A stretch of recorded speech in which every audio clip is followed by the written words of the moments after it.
எல்லோருக்கும்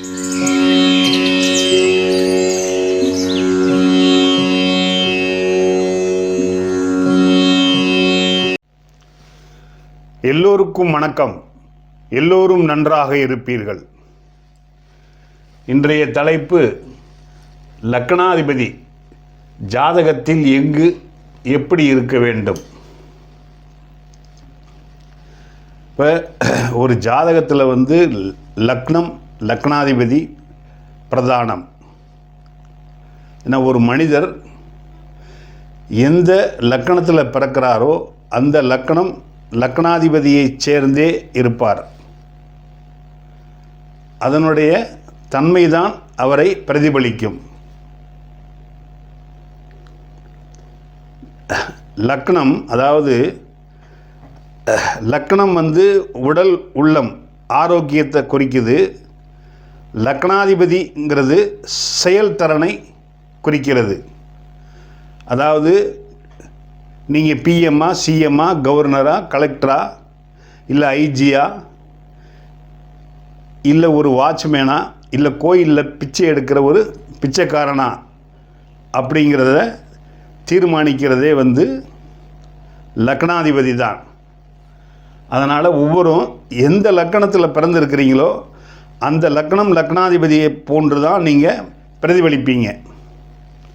அப்போ அந்த லக்னாதிபதி எங்கே இருந்தால் நல்லா இருக்கும். ஏன்னா ஃபஸ்ட்டு தலைங்கிறது தான் லக்னம். தலை நல்லா இருந்தால் தான் ரெண்டு கைகள், ரெண்டு கால்கள் நல்லா இருக்கும். ஃபஸ்ட்டு லக்னம், செகண்ட் பஞ்சமாதிபதி, தேர்டு பாக்யாதிபதி. இந்த மூணும் நல்லா இருந்துருச்சுன்னா அவன் வாழ்க்கையில் பெரிய முன்னேற்றத்தை அடைவார். கிடைக்க வேண்டிய எல்லா வசதிகளும் வாய்ப்புகளும் அவனை தன்னைத்தானே தேடி வரும். இப்போ நம்ம ஃபஸ்ட்டு லக்னம், லக்னாதிபதியைத்தான் நம்ம பார்க்க போகிறோம். சரிங்களா? இப்போ பொதுவாக லக்ன சுபர்கள், லக்ன அசுபர்கள்னு ரெண்டு பிரிவாக இருக்குது. அப்போ லக்ன சுபர்கள்லாம் யார்? குரு, சுக்கிரன், தனித்த புதன், வளர்வரை பௌர்ணமி சந்திரன். இவங்கெல்லாம் 1, 5, 9 இருக்கிறது நல்லது. அதாவது ஸ்தான பலத்தோடு இருக்கிறது நல்லது. எப்பயுமே லக்னாதிபதிங்கிறவர்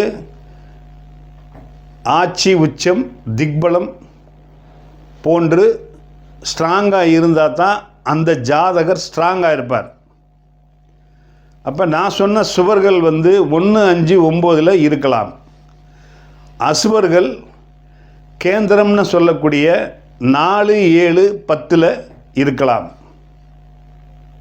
இப்போ உதாரணத்துக்கு சனியோ செவ்வாயோ லக்கணத்தில் இருக்கக்கூடாது. இருக்கலாம், ஆனால் உடல் ஆரோக்கியமாக இருக்கும், நல்லா இருப்பாங்க. ஆனால் அதனுடைய காரகத்துவம் சரி இருக்காது. இப்போ உதாரணத்துக்கு கும்ப லக்கணத்திலேயே சனி இருந்துட்டார் அப்படின்னா அது சரியில்லை. ஆனால் அவர் உடல் உள்ளம் எல்லாம் ஆரோக்கியமாக இருக்கும். ஆனால் மனிதனுக்கு தேவையில்லாத எல்லாத்தையுமே அந்த சனி பகவான் கொடுத்துருவார். என்ன? சனினாலே மந்தம், பொறாமை, அவன் நல்லா இருக்கானே, இவன் நல்லா இருக்கானே, அவன் பொண்டாட்டி நல்லா இருக்கானே. கும்பம்னாலே குள்ளமாக இருப்பாங்க. அதே போல் செவ்வாய் அதிக கோபம், ஆக்ரோஷம், அவசர கொடுக்கையெல்லாம் கொடுத்துருவார். அதனால் அவங்க லக்கணத்தில் ஆட்சி உச்சம் அடையாமல் அவங்க மறைமுகமாக 4, 7, 10 சொல்லக்கூடிய கேந்திரத்திலேயோ இல்லை 3, 6, 8, 12 சொல்லக்கூடிய மறைவு ஸ்தானங்களிலேயோ குறைஞ்சபட்சம் நட்பு ரீதியிலாவது இருக்கணும். இருந்தால் நல்லது. சரி, இப்போ உதாரணத்துக்கு நம்ம மேச லக்னத்தையே எடுத்துக்கிடுவோம். இந்த மேச லக்னத்துக்கு செவ்வாய் 4ல் இருக்கிறது நல்லது. என்ன சார், மேச லக்னத்துக்கு 4ல் செவ்வாய் இருந்தால் அவர் நீசமாயிருவாரே, அப்புறம் லக்னாதிபதியே நீசம்னு ஆகி போயிடுது அப்படின்னு நீங்கள் சொல்லலாம். ஆனால் அவருடைய கோபம், ஆக்ரோஷம், இந்த அவசர கொடுக்கையெல்லாம் குறைஞ்சி போயிடும். அதுக்கு ஒரே விதிவிலக்கு, குரு இங்கேருந்து பார்க்கணும், இல்லை இங்கேருந்து பார்க்கணும், இல்லைருந்து இங்கேருந்து பார்க்கணும். இல்லைன்னா வீடு கொடுத்த சந்திரன் பௌர்ணமி சந்திரனாக இருந்துட்டா அந்த லக்னாதிபதி அந்த மேச லக்னத்துக்கு ஸ்ட்ராங் ஆயிடுவார். அதே போல் இப்போ கும்ப லக்னத்துக்கு 3ல் சனி நீசமாகிறது நல்லது. மீண்டும் கேட்பீங்க, லக்னாதிபதி நீசமாயிட்டா போச்சே சார், பூட்ட கேஸாச்சே அப்படின்னு சொல்லுவீங்க.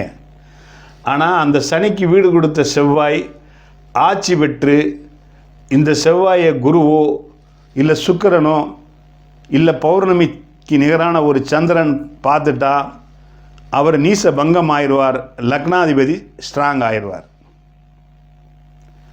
ஆனால் சுப கிரகங்களான குரு, சுக்கிரன், தனித்த புதன், வளர்விரை சந்திரன், பௌர்ணமி சந்திரன், இவங்கெல்லாம் லக்னத்திலேயோ 5லேயோ 9லேயோ இருந்தால் நல்லது.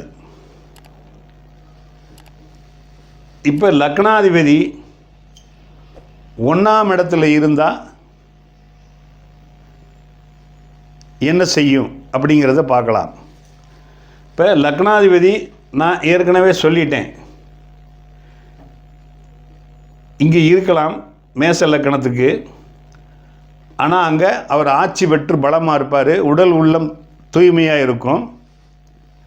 ஆனால் அவர்கிட்ட கோபம், ஆக்ரோஷம், அவசர கொடுக்கை இருக்கும்.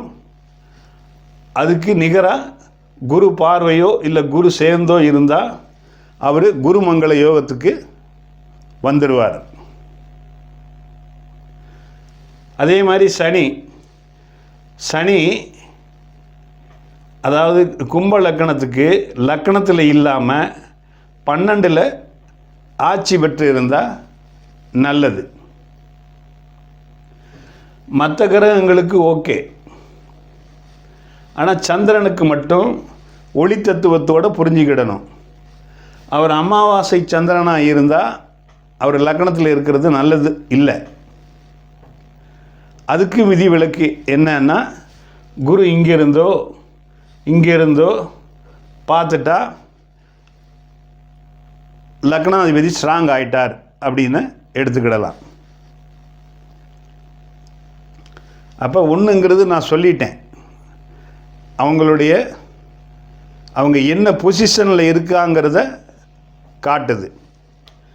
ஆனால் இந்த லக்னத்தில் சுவர்கள் லக்னத்திலேயே இருக்கும் பொழுது என்னென்னா அவங்க ஏமாளி ஆயிடுவாங்க.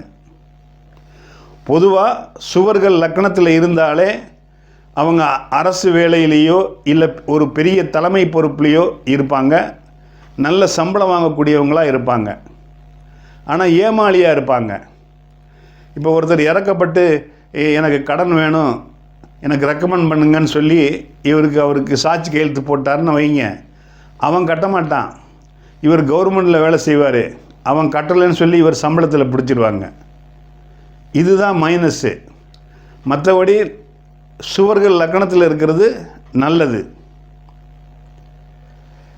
சரி, அதே மாதிரி 2ஆம் இடத்துல லக்னாதிபதி இருந்தால் என்ன செய்யும்? இப்போ 2ங்கிறது என்னது?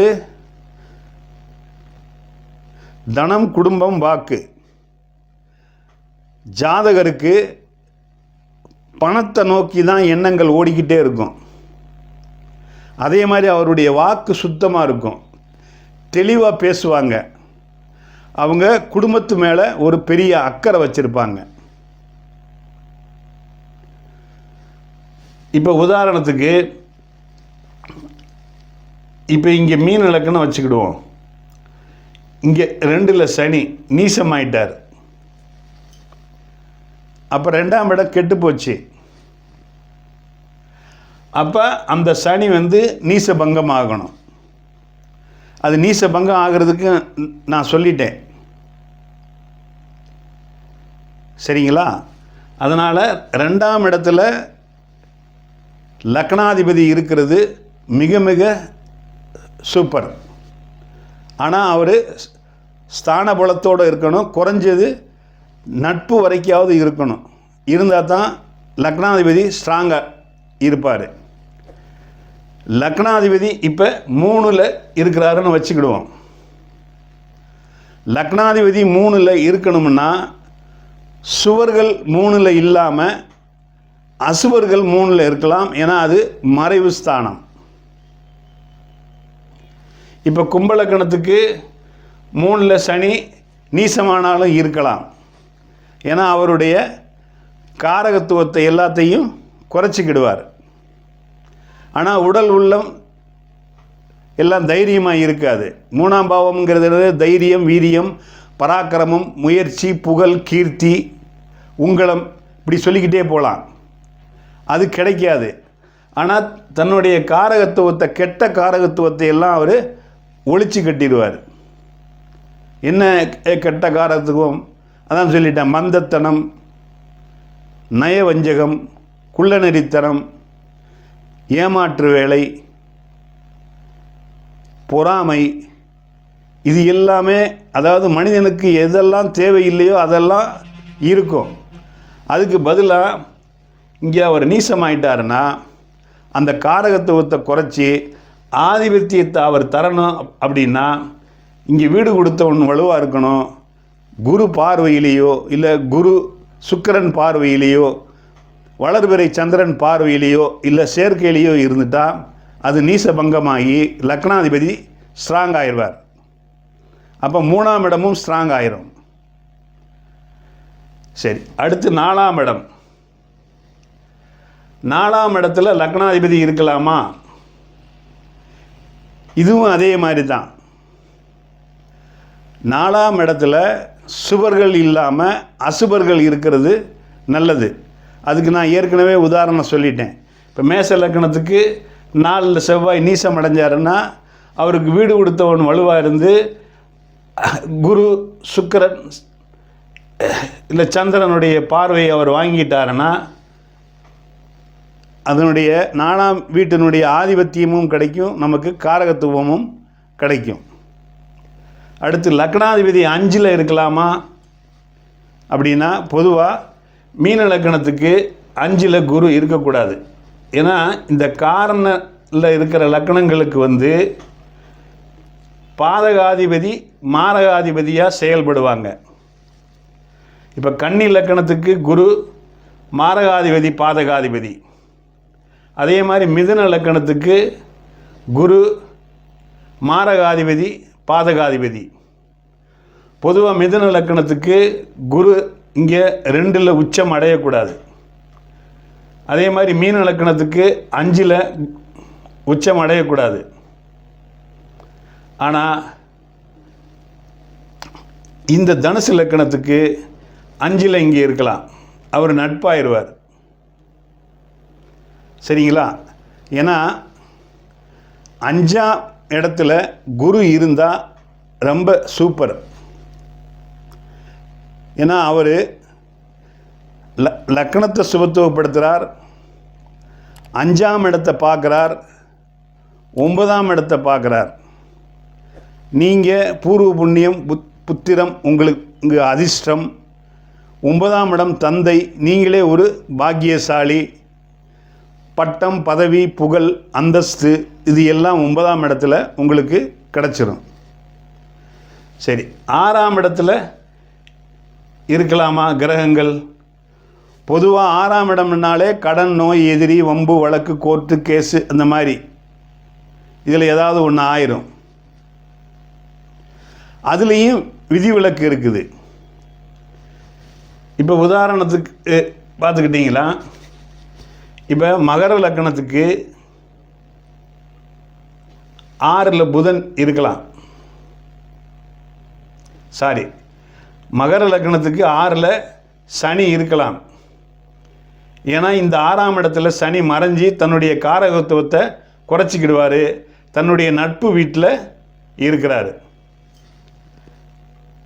அதே மாதிரி இங்கே ரிஷப லக்னத்துக்கு 6ஆம் இடத்துல ஆட்சி ஆயிடுவார் சுக்கிரன். இதில் என்ன ஒரு மைனஸ்ன்னா, தன்னைத்தானே அவர் குழி தோண்டிக்கிடுவார். அதுதான் ஒரு மைனஸ்ஸு. 6ஆம் இடத்துல கிரகங்கள் இருந்து நல்ல பலனை செய்யணும் அப்படின்னா அதுக்கு சுபத்துவம் ஒன்று தான் முக்கியம். 6ஆம் இடத்துல அவர் ஸ்தான பலம் பெற்று ஒரு குரு சுக்கிர பார்வையை வாங்கி ஸ்ட்ராங்காக இருந்ததுன்னா அடுத்தவங்க பணம் நமக்கு கிடைக்கும். சரிங்களா?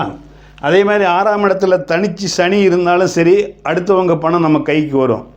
அதே மாதிரி 6ஆம் இடத்துல செவ்வாய் தனிச்சு இருந்தாலும் அடுத்தவங்க பணம் நமக்கு வந்து சேரும். ஆனால் ஒரே நேரத்தில் சனி செவ்வாயோ இல்லை சனி ராகுவோ செவ்வாய் ராகுவோ இருக்கக்கூடாது. இருந்தால் அந்த பாவகம் அடிபட்டு போயிடும்.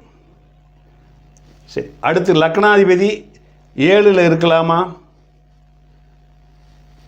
லக்னாதிபதி 7ல் இருக்கலாம். சுவர்கள் 7ல் இருக்கலாம். ஆனால் அசுவர்கள் 7ல் இருக்கக்கூடாது. அது நிபந்தனைக்கு உட்பட்டது.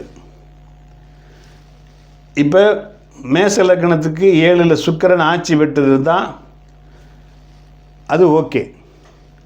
அதே மாதிரி ரிஷப லக்னத்துக்கு 7ல் செவ்வாய் இருக்கக்கூடாது. இருந்தாலும் அவர் ஸ்தான பலத்தோடு இருக்கிறார். அப்போ இது திருமணத்துக்கு வந்து தாமதப்படுத்தும். பெண்களாக இருந்தால் 27 வயசு முடியணும், ஆணாக இருந்தால் 30 வயசு முடியணும். அது ஒன்று தான் மைனஸ் தவிர வேறு ஒன்றும் இல்லை. ஏன்னா 7ஆம் இடம் என்கிறது மனைவியை குறிக்குது, கணவனை குறிக்குது, நண்பர்களை குறிக்குது, பார்ட்னர்ஷிப்பை குறிக்குது, சமுதாயத்தை குறிக்குது. ஆக 7ஆம் பாவகம் முக்கியமான பாவகம். அதனால் 7ஆம் பாவகத்தில் சுவர்கள் இருக்கிறது நல்லது. சனி செவ்வாய் ராகு கேது இருந்தால் அது நான் சொன்ன மாதிரி பெண்ணாக இருந்தால் 27 வயசுக்கு பிறகும், ஆணாக இருந்தால் 30 வயசுக்கு மேலே திருமணம் பண்ணுறது நல்லது. அடுத்து 8ஆம் இடம். 8ஆம் இடம்ங்கிறது முக்கியமாக ஆயுள் ஸ்தானம். இப்போ 6ஆம் இடத்துல ஒன்று விட்டுட்டேன், வேலை. சுவர்கள் இருந்தாச்சுன்னா 6ஆம் இடத்துல வந்து வேலையை கொடுத்துருவார்.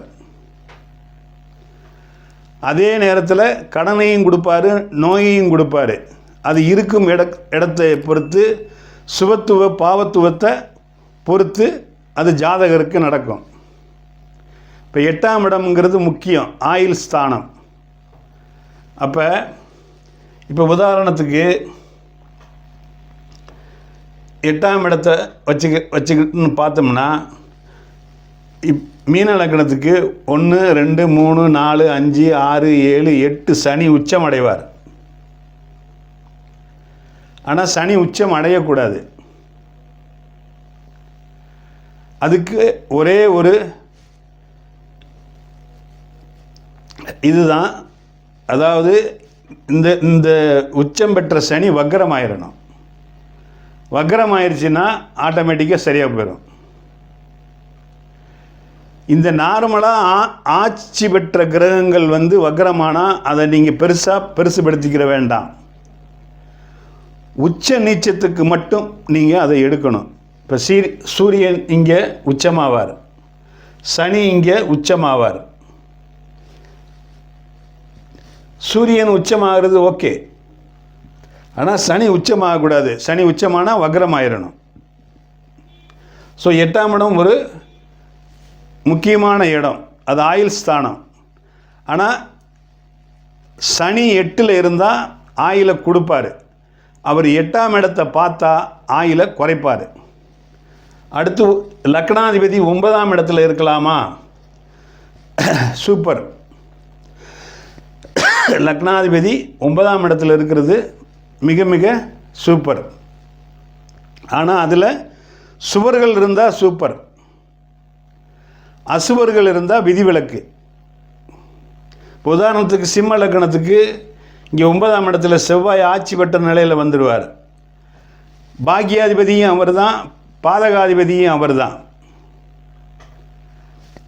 அப்போ இந்த சிம்ம லக்கணத்துக்கு செவ்வாய் 9ஆம் இடத்துல இல்லாமல் இங்கே 6ஆம் இடத்துல உச்சமாக இருக்கிறது அவர் நல்லது. அப்படி ஒருவேளை செவ்வாய் இங்கே இருந்துட்டால் குரு இங்கேருந்து பார்த்துடணும். அதே மாதிரி மேச லக்கணத்துக்கு 9இல் செவ்வாய் இருக்கலாம். ஏன்னா இது குருவனுடைய வீடு அப்படிங்கிறதுனால விதிவிலக்கு. அடுத்து 10ஆம் இடம். 10ஆம் இடம்ங்கிறது தொழில் கர்மஸ்தானம். அப்போ 10ஆம் இடம்ங்கிறது தான் நம்மளுடைய தொழிலை நியமிக்குது. 6ஆம் இடம் வேலைன்னா 10ஆம் இடம் தொழில். அப்போ 10க்குரியவன் 10லேயே ஆட்சி வெற்று பலமாக இருந்தால் நல்லது. இப்போ தனிச்சு 10க்குரியவன் 10லேயே ஆட்சி பெற்றார்னு வைங்க. இப்போ இந்த மீன இலக்கணத்துக்கு குரு 10ல் ஆட்சி, மூலத்திரிகோணம். அப்போ அவர் வந்து ஒரு சொல்லிக் கொடுக்கும் தொழிலையோ இல்லை ஒரு பேங்க்லேயோ இல்லை கேசியராகவோ இல்லை அதில் சனி சம்பந்தப்பட்ட வக்கீலாகவோ இருப்பார். அதாவது ஒரு ஜாதகத்தில் எந்த கிரகம் அதிக வலிமையாக இருக்கிறதோ அந்த கிரகத்தினுடைய தொழிலோ வேலையோ அவருக்கு அமையும். அப்போ 10ஆம் இடத்துல அசுவர்கள் இருந்தாச்சுன்னு சொன்னால், இப்போ உதாரணத்துக்கு 10ல் வந்து சூரியனும் செவ்வாயும் வந்து திக்பலம் அடைவாங்க. இப்போ கடக லக்கணத்துக்கு செவ்வாய் இங்கே ஆட்சியும் பெறுவார், திக்பலமும் பெறுவார். அப்போ ஒரே நேரத்தில் வந்து செவ்வாயோ சூரியனோ ஆட்சி உச்சம் பெற்றோ திக்பலம் பெற்றோ இருக்கக்கூடாது. அது வேறு மாதிரி பலனை கொடுத்துருவார். அவர் திக்பலம் பெற்று மட்டும் இருக்கணும். ஏன்னா செவ்வாய் 3/4 பாவர், சூரியன் 1/2 பாவர். அப்போ உதாரணத்துக்கு இப்போ இந்த கடக லக்கணத்துக்கே வச்சுக்கிடுவோமே, இங்கே சூரியன் வந்து உச்சமும் ஆயிடுவார், திக்பலமும் ஆயிடுவார். அதே கடக லக்கணத்துக்கு செவ்வாய் வந்து ஆட்சியும் ஆயிடுவார், திக்பலமும் ஆயிடுவார். ஆனால் அப்படி ஆகக்கூடாது. ஒன்று ஆட்சி அடையலாம், இல்லைன்னா உச்சம் அடையலாம். ஒரு சேர ஆட்சி உச்சம் திக்பலம் அடையக்கூடாது. அடுத்து 11ஆம் பாவகம். 11ஆம் பாவகத்தில் எந்த கிரகம் வேணாலும் இருக்கலாம்ங்க. ஏன்னா அது லாபஸ்தானம், அது பணம் கொட்டுற இடம். மாந்தி முதற்கொண்டு அங்கே இருக்கலாம், அதில் ஒன்றும் பிரச்சனை இல்லை. கடைசியாக 12ஆம் இடம் அயன சயன போகத்தை குறிக்கக்கூடிய இடம். அந்த 12ஆம் இடத்துல சுபகிரகங்கள் இருந்தாச்சுன்னு சொன்னால் உங்களுக்கு எல்லாமே நல்லது நடக்கும். என்ன சுக்கிரனோ குருவோ இருந்தால் உங்களுக்கு வெளிமாநிலம் வெளிநாடு அனுப்பிச்சி வைப்பார். வெளிநாடு வெளிமாநிலங்கிறது என்னை பொறுத்த மட்டுக்கு நல்லது இல்லை. ஏன்னா அது பரதேச வாழ்க்கை. ஒரு மனுஷன் பிறந்த இடத்துல ஒரு 50 கிலோமீட்டர் சுற்றி தொழிலோ வேலையோ பார்த்தா அதில் இருக்கிற சந்தோஷம் அமெரிக்காவில் இருக்கிற சந்தோஷத்தை விட 4 மடங்கு நல்லதாக இருக்கும். அப்போ 12ஆம் இடத்துல பொதுவாக அசுப கிரகங்கள் இல்லாமல் இருக்கிறது நல்லது. சனி இருந்தால் வெளிநாடு வெளிமாநிலம் கூட அனுப்பிச்சி வைக்க மாட்டார். இப்போ உதாரணத்துக்கு இந்த கும்பலக்கணத்துக்கு 12ல் சனி இங்கே இருந்தால் மிக மிக சூப்பர். சரிங்களா? இப்படி சொல்லிகிட்டே போகலாமுங்க. நான் ஷார்ட்கட்டாக உங்களுக்கு புரிகிற மாதிரி சொல்லியிருக்கிறேன். உங்களுக்கு புரிஞ்சிருக்குன்னு நினைக்கிறேன். உங்களுக்கு இந்த வீடியோ பிடிச்சிருந்ததுன்னா லைக் பண்ணுங்கள், ஷேர் பண்ணுங்கள், சப்ஸ்கிரைப் பண்ணுங்கள். பெல் பட்டன் அமுக்குனீங்கன்னா ஆளுங்கிற ஆப்ஷன் அமுக்கணும் போது நான் போடுற ஒவ்வொரு வீடியோவும் உங்களுக்கு நோட்டிஃபிகேஷனாக வந்து சேரும். நமது நேயர்கள் ஆள் போல் தலை தலைத்து அருகது போல் வேரூன்றி மூங்கில் போல் கிளைகளைத்து முதியாமல் வாழ்ந்திருக்க வாழ்கவன வாழ்த்தி அமைகிறேன். வணக்கம்.